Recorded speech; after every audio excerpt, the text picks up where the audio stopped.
From the United Nations Office to the African Union, this is She Stands for Peace, a podcast series where I explore the state of the women, peace and security agenda in Africa through a series of conversations with key actors. In the podcast, we ask the central question, 20 years after UNSCR 1325, how far have we come? I am Dr. Yemisi Akimobola, your host, and today I'm joined by Mr. Nicholas Haysom, Special Representative and Head of the United Nations Mission in South Sudan. SRSG Haysom joins me today from Juba, South Sudan, and we have a conversation about the role peacekeepers play in the protection of women's rights in peacekeeping operations. SRSG Haysom, it's a pleasure to speak with you today. You've got a background in law and you were very active in the anti-apartheid student organizing. You were even imprisoned and placed in solitary confinements a few times. Take us back to those early years in your youth activism. Well, very often when we look back, it all seems like an adventure. We don't like to confess it, but it was a time in which you occupied an intense political space. In South Africa, it was one of those rare spaces which was non-racial and afforded you an opportunity to make friends, comrades, lifelong colleagues across racial and political and geographical boundaries. And so it really was both a very exciting time, and we tend to forget it was also a dangerous time. I'm quite frankly happy that my children didn't put me through what I put my parents through with my repeated detentions and house arrests and so on. But at the same time, I am quite nostalgic and regret that they are not able to have shared in that just very exciting moment. I was recently wearing another hat in Khartoum during the sit-in to demand civilian rule. And, I was infected by the atmosphere amongst the kids who were protesting outside the military headquarters. It's an intoxicating mix of idealism and optimism and a sense that you are changing history in a once-in-a-generation way. And in a sense, I've had that experience, and, I while on the one hand want to acknowledge the courage of all of those people who are part of that, also want to recognize it as a very special period. And of course, you're part of that change in South Africa. You've served in the first ANC-led government following the 1994 general election in South Africa, the first democratic elections in the country. You were at one point the chief legal and constitutional advisor in the office of the president, who, as we all know, was late President Nelson Mandela. I also read somewhere that you were described as Nelson Mandela's most important legal advisor. Tell us about those years serving in government with somebody like President Nelson Mandela at such an important time in the history of South Africa. Well, I was very fortunate to have been part of that period and that time. We often refer to it as the Camelot years. And partly because it seemed that there was nothing that we couldn't do. And it was a period of innovation, of struggling for new frameworks and policies which would match the new ideals which we were trying to realize. But it was also wonderful to work for Nelson Mandela, who, let me pay great credit to him. He was not only very committed to his ideals, he was also a very gracious person. He was one of those leaders who treated the people around him with incredible respect, whether they were the lady making the tea or his constitutional advisor. You've got real respect from him and attentiveness. So he was himself a kind of very special role model to follow. And the time itself was such an exciting time. It really was our most glorious moment, which I suppose is also a lesson that, after the good times, you've got to tackle the more difficult challenges, which countries facing difficult transitions have to undergo. But that period was wonderful. It was wonderful. I mean, there are some things which come back to me, which are quite rare. Mandela, for example, was advised that one of the laws which his party was introducing and which we'd been part of was also possibly infringed against the Constitution. And he said to me, well, take it to the Constitutional Court. Even though it's my own law and I support it as part of our program, I have a higher function as the guardian of the Constitution. It was a kind of demonstration of his sense of higher responsibility, which I think many leaders don't have because they have such a partisan and personal engagement politically. And you served again with President Mandela during the Burundi Peace Talks in 1999-2002, which led to the signing of the Arusha Peace and Reconciliation Agreement in August 2000. You were chair of the Committee of Negotiating Constitutional Issues, while President Mandela was chief mediator and taken over from Julius Nyerere after he died. One of the things that I read from a few reports around the peace talks was the approach of the regional peace initiatives in terms of inclusion, who to include and who not to include. And I also read that women were only represented or present as part of the negotiating teams and making up just about 2% of women presence there. So what are your reflections on that? Was there any deliberate attempts at including more women in those talks? Right from the outset, there was an attempt to force the parties to include women in their delegations. And if not to include women in their delegations, to have a group which represented women through a kind of civil society representation. And the parties were adamant from the start that the mediator didn't have the power to determine who best to represent which party. Here, I just want to pause a bit also to pay credit to the special role played by Julius Nyerere, Mwalimu as we called him, the teacher, who, like Mandela, was an inspirational figure of unbounded integrity. I had some interaction in media, not mediating, in carrying messages between them as they sought more generally in Africa to insist on the 2-term limit or the 1-term limit.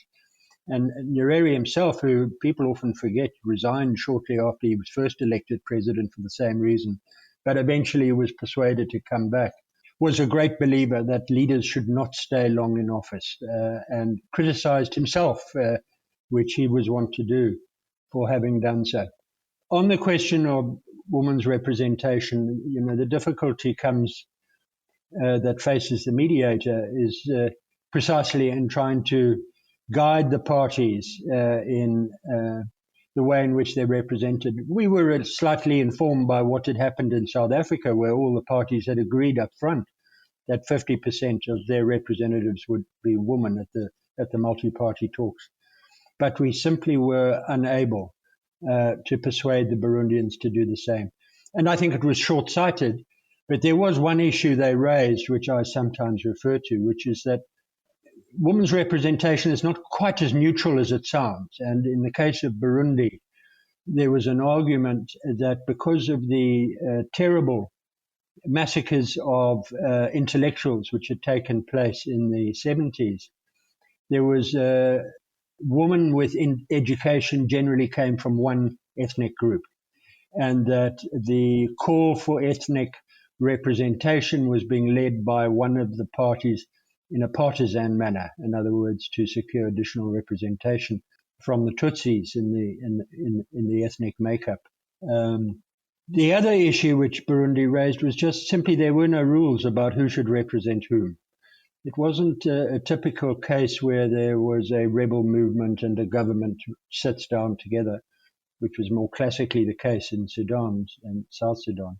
It was really a case of anybody claiming to be a representative being able to sit in the process and somehow paralyze it if he or she, mostly he, so chose.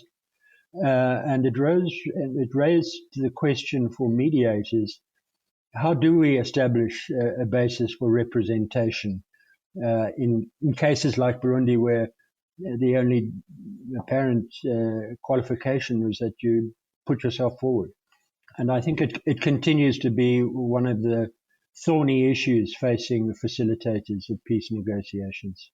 Yeah. And I mean, speaking of Sudan and South Sudan, you are new to your post as special representative at the UN mission in South Sudan, and you literally just came in this week. But you're not new to Sudan and the peace processes in Sudan by any means. And here again, some of your previous accounts of negotiation process and the issues of who to have on the table that led to the Machakos Protocol, which was signed in 2002, highlights the importance as well as the challenges of who to include in talks, just like you just said in Burundi. And UN General Zembeyo, who was the chief mediator, recognized the importance of having the principles in the room, for example. And even then, each party had different perspective on what's important. So in hindsight, what might you have done differently during those talks, particularly in terms of inclusion of women?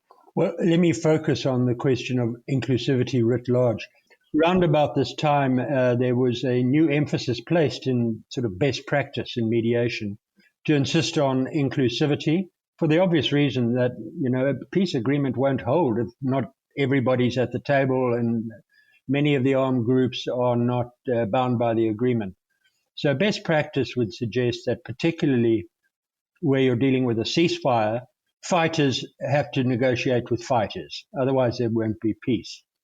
But what we find with peace negotiations is that the issues that are dealt with affect a much broader range of people than just the fighters. And in particular, women are notably the victims of violence and are frequently the least represented at the table, which means that their issues are not raised, which means that they are unable to find places for themselves in the government structures which follow a peace agreement, or especially that they are not included in the monitoring mechanisms. And they need to be, but precisely because women are so particularly the objects of violence, certainly in its contemporary form of intrastate conflict. But what does the mediator do when the parties won't have women at the table or won't have women represent in their as their representatives? And that issue came up for us. Well, quite frankly, there's not much we can do. We can cajole. We can suggest that an agreement which isn't really inclusive is not going to get the support of the donors and the international community that it needs.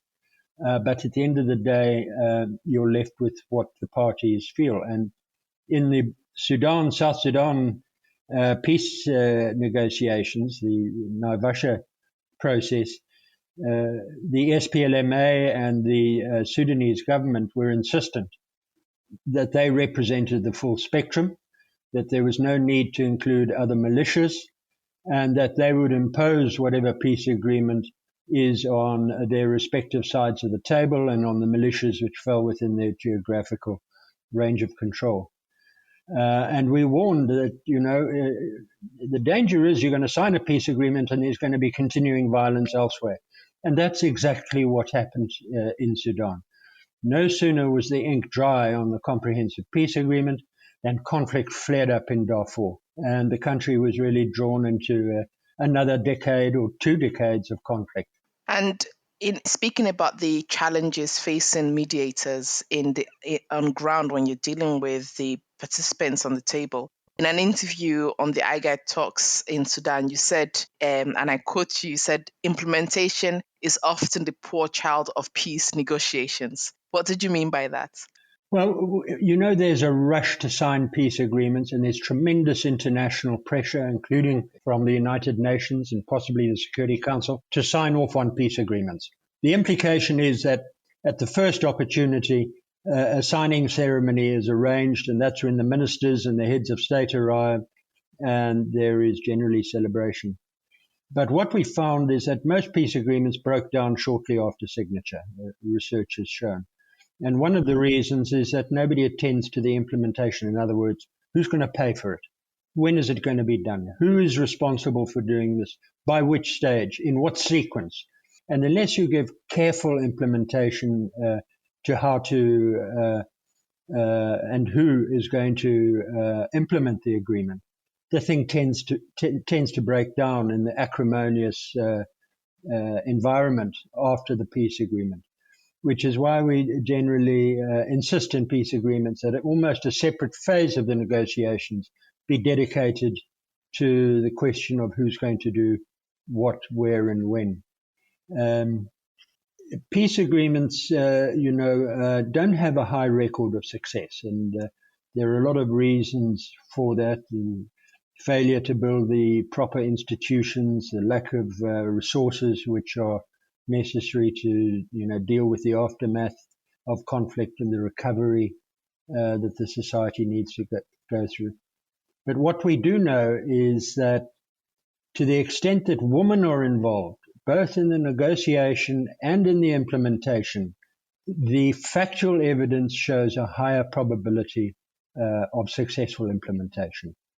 And that's why we mediators now almost everywhere insist on women's participation. And just if I can talk about women's participation briefly, sometimes it's quite utilitarian or instrumental. There's a recognition that the international community likes to have a degree of female participation at the negotiating table. And it's given rise to what I call the girlfriend phenomenon, where the military leaders pick their girlfriends to represent women. And that really sets the process back, because unless women are represented in a capacity in which they are accountable, in which they help formulate an agenda, in which they speak to women's issues and report back on what's been accomplished, then really the girlfriend phenomenon really sets back female representation. Mm-hmm. And of course, local ownership is really central. Ownership in terms of both the negotiation and the implementation, as you've said so far. In the Burundi Peace Talks, the mantra was African ownership. And I've also spoken previously about ownership and the political will for change between the warring parties. You said yourself that parties at the negotiating table should not be asking what they are individually entitled to and what's in it for them, but ask what they will need to make peace happen. What is the trick, do you think, as a mediator, in balancing that individualized perspectives and the individualized approach of who to bring to the table and the wider objective of inclusive and collective efforts towards peace? Well, I think at the end, a peace agreement very often is a reformulation of the social contract in a society between the individuals, even on the basis of gender, but on the basis of geographical representation, tribal and ethnic rebalancing. And so it's critical that all of those parties are there, particularly when peace agreements tend to deal with constitutional issues, which sort of lays out the floor of rights which will apply. And so the inclusivity is important from that angle. But, what we would want to emphasize is that the participation is likely to lead to ownership, which is likely to lead to defense of the terms of the new contract. If the Constitution and the peace agreement doesn't speak to your needs, you didn't participate, you can't understand the damn thing, nobody has showed you a copy of it, then who is going to defend this new social contract? The lawyers are not going to do it. They're not going to man the barricades. So what we've seen generally is a increased effort to ensure participation of people, which leads to ownership, which leads to defense of the terms of the new contract. In 2019 in Somalia, you were declared persona non grata. What happened and what impact did that have on you personally? Well, it was obviously a disappointment because I was really very committed to helping the Somali people find a solution to the ongoing conflict in Somalia. The issue itself is rather simple one, which is that as the leading representative of the UN, I was required to enforce something called the human rights due diligence policy. That's quite a technical thing. It's a requirement that if you give money, equipment, and resources to a armed formation, and particularly a host government army, you have to ensure or warrant to the Security Council that they are complying with human rights standards. And in this case, where there are human rights complaints, one is required to draw the attention of the host government to the human rights complaints. That is effectively what happened. I should mention that I was in fact not the author of the letter, and I wasn't present in the country at the time. But I was the boss, so I would argue that I'm responsible for what happened and the response of the host government to that letter. And like I said earlier on, you're newly arriving in South Sudan as special representative, and South Sudan is a country that's seen some progress, but the peace process is still quite fragile. There are still some 1 million plus people living in IDP camps, and last year alone, some 686 women and children were abducted. Women are often abducted and used as compensation in the country as part of the conflict. And as you take over from SRSG David Shearer to become special representative of the UN mission in South Sudan, what are your thoughts in terms of the role of peacekeepers in the protection of women's rights in peacekeeping operations in conflict? Well, I think firstly we have to see the UN's presence here as a contribution by the international community to the broader project of creating a stable and prosperous South Sudan.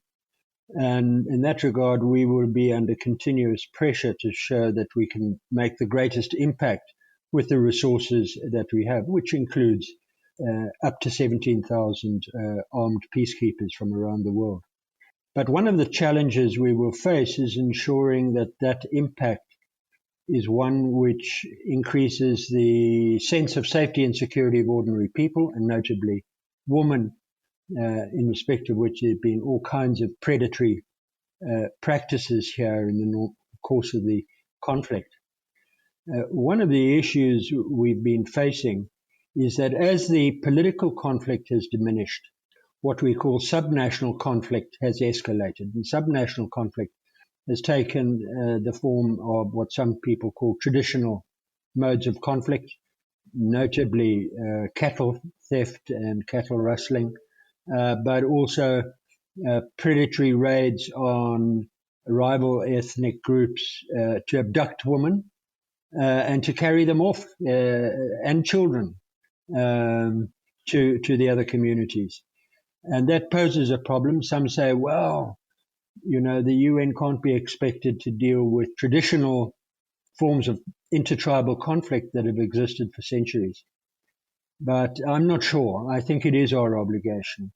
We set our faces against female genital mutilation. We set our faces against rape and violence against women in conflict.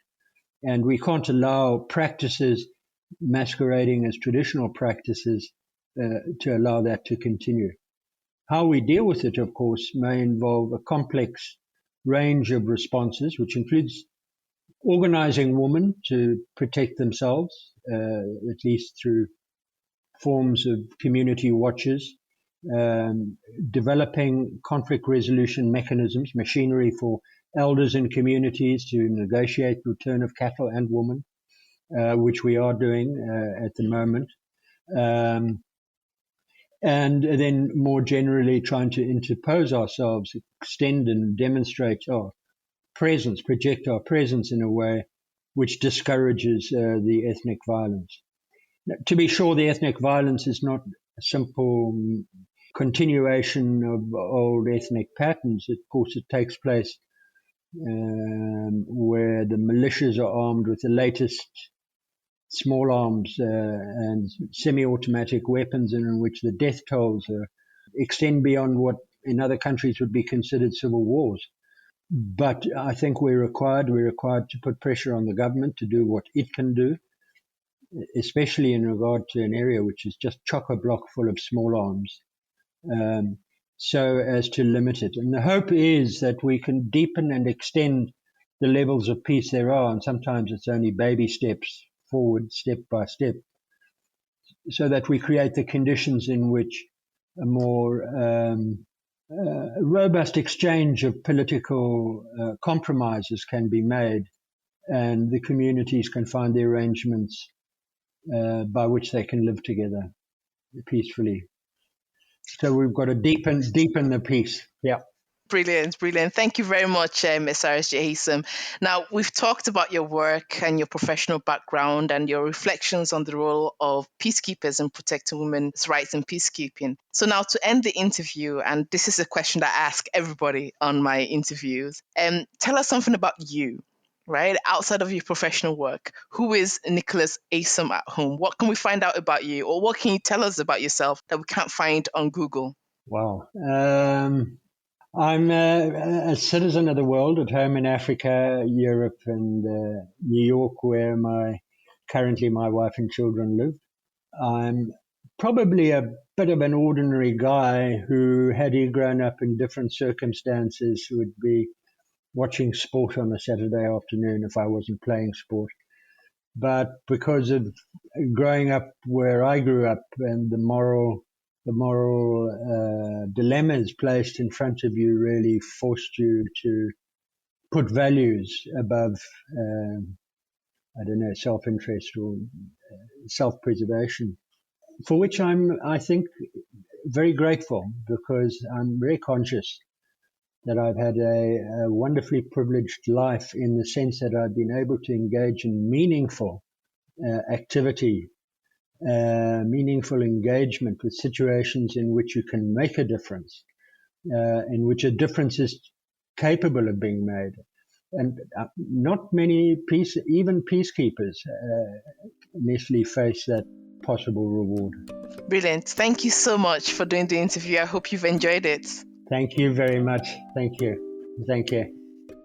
You have been listening to She Stands for Peace, the podcast series that explores the state of the women, peace and security agenda in Africa, asking the central question, 20 years after UNSCR 1325, how far have we come? I'm Dr. Yemisi Akimbobola, your host, and this podcast was produced by the United Nations Office to the African Union with the generous support of the Norwegian Ministry of Foreign Affairs. Join me for the next episode with Teresa Whitfield, Director of the Policy and Mediation Division at UN Department of Political and Peacebuilding Affairs.